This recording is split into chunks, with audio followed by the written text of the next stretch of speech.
2022 সালের এসটিজিটি পরীক্ষার ফলাফল দীর্ঘ প্রায় 4 বছরেও প্রকাশ না হওয়ায় শিক্ষা ভবনে বিক্ষোভে শামিল হন পরীক্ষার্থীরা। পরীক্ষার্থীদের অভিযোগ, বারবার আশ্বাস দেওয়া হলেও এখনও ফল প্রকাশ করা হয়নি। এই দিন টিআরবিটি চেয়ারম্যান উপস্থিত না থাকায় পরীক্ষার্থীরা কন্ট্রোলার অফ এক্সামিনেশন শশাঙ্ক ঘোষের সঙ্গে সাক্ষাৎ করেন এবং দ্রুত ফল প্রকাশের দাবি জানান। দেখুন, প্রথমে আপনাদের অনেক অনেক ধন্যবাদ আমাদেরকে সহযোগিতা করার জন্য। দেখুন, আমরা 2022-এর সেপ্টেম্বর মাসে পরীক্ষা দিয়েছিলাম এসটিজিটি। তো এই বাবদ অনেকবার টিআরবিটির কাছে এসেছি আমাদের রেজাল্টের জন্য, কিন্তু টিআরবিটি সেই রকম রেজাল্টটা আমাদেরকে দেয়নি এখন পর্যন্ত। তো এর মধ্যে আবার পুনরায় তারা নোটিফিকেশান দিয়েছে পরীক্ষার প্রসেসের জন্য। তো আমাদের মধ্যে একটা প্রশ্ন, যেহেতু আমরা 2022-এর রেজাল্টটা এখনও পাইনি, আমরা পয়সা খরচ করে পরীক্ষা দিয়েছি, এখনও আমাদেরকে রেজাল্টটা টিআরবিটি দেয়নি। তো পুনরায় যে পরীক্ষার প্রসেসটা নেওয়া হচ্ছে বেশ ভালো কথা, ত্রিপুরার জনগণ সবার, ত্রিপুরার যারা স্টুডেন্টদের সবার জন্য নেওয়া হচ্ছে, সেটা আমাদের কোনো নেই, কোয়েরি নেই। তো এখন আমাদের মেইন দাবিটা হলো, আমরা আজকে 2022-এ পরীক্ষা দিয়ে আজকে 2026-এর জানুয়ারি মাস চলছে। তো এতদিন ধরে কিসের জন্য আমাদেরকে অপেক্ষা করিয়ে রেখেছে টিআরবিটি, আমাদেরকে কেন রেজাল্টটা দেওয়া হচ্ছে না? তো আমরা যে পরীক্ষাটা দিয়েছি সেই পরীক্ষার রেজাল্টটা চাওয়া কি আমাদের নৈতিক দাবি নয়, বা রেজাল্টটা পাওয়া কি আমাদের এখতিয়ারের মধ্যে পড়ে না? তো কিসের জন্য আমাদের জীবনটাকে এরকমভাবে হ্যাং করে রেখেছে টিআরবিটি? তো সেই ব্যাপারটা নিয়ে আজকে আমরা জানতে এসেছি। অনেক দিন পর আজকে এসেছি, 6 মাস হয়ে গেছে, এতদিন আসতে পারিনি। বিভিন্ন পরীক্ষার চাপে নোটিফিকেশান দিয়েছে টিআরবিটি।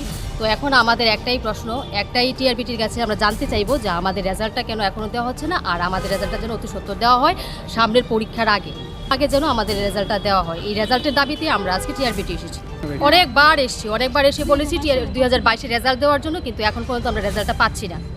তো রেজাল্ট না দিয়ে এখন পর্যন্ত ত্রিপুরার টিআরবিটির ইতিহাসে যবে থেকে পরীক্ষা সৃষ্টি হয়েছে টিআরবিটির মাধ্যমে, রিক্রুটমেন্ট চলছে টিআরবিটির মাধ্যমে, টিচার রিক্রুট প্রসেস, সেই টিচার রিক্রুট প্রসেসের মধ্যে আজ অবধি কখনো এরকম হয়নি যে একটা পরীক্ষা প্রসেস শেষ না করে পুনরায় সেই পরীক্ষার প্রসেসটা আবার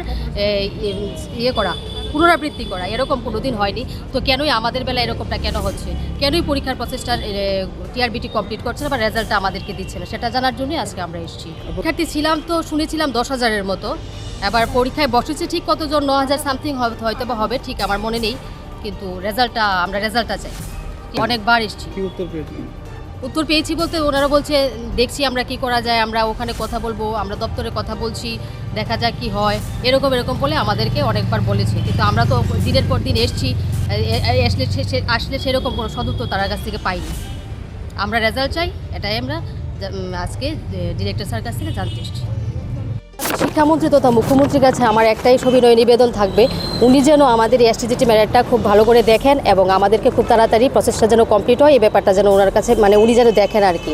ওটা আমার মুখ্যমন্ত্রীর স্যারের কাছে খুব অনুরোধ থাকবে, এবং উনি যেন আমাদের ব্যাপারটাকে নিয়ে কোনো একটা প্রতিক্রিয়া দেন। ওদিন দেখলাম টেটকে নিয়ে উনি একটা প্রতিক্রিয়া দিয়েছেন, টেটের যে একটা আন্দোলন হয়েছে তাদের সবাইকে রিক্রুটমেন্ট করার জন্য। তো আমরাও এটা চাই, যেমন আমরা তো অনেক দিন ধরে এই আন্দোলন কর্মসূচিটা করে এসেছি, তো মুখ্যমন্ত্রী স্যারের কাছ থেকে আমরা সেরকম কোনো সদুত্তর পাইনি। তো আমরা এটা চাইবো যে মুখ্যমন্ত্রী স্যার যেন আমাদের এই এসটিজিটি প্রসেসটাকে নিয়ে একটা প্রতিক্রিয়া মিডিয়ার মাধ্যমে দেয়।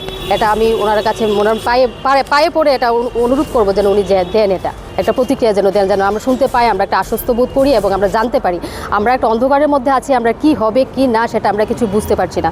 তার জন্য ওনাকে বিনম্রভাবে অনুরোধ করছি উনি যেন এটা নিয়ে একটা প্রতিক্রিয়া আমাদেরকে দেন, যে আমাদের অবস্থাটা কি, আমরা কি হতে যাচ্ছে, আমাদের ভবিষ্যৎটা। ধন্যবাদ। ব্যুরো রিপোর্ট, অবিরাম 24x7।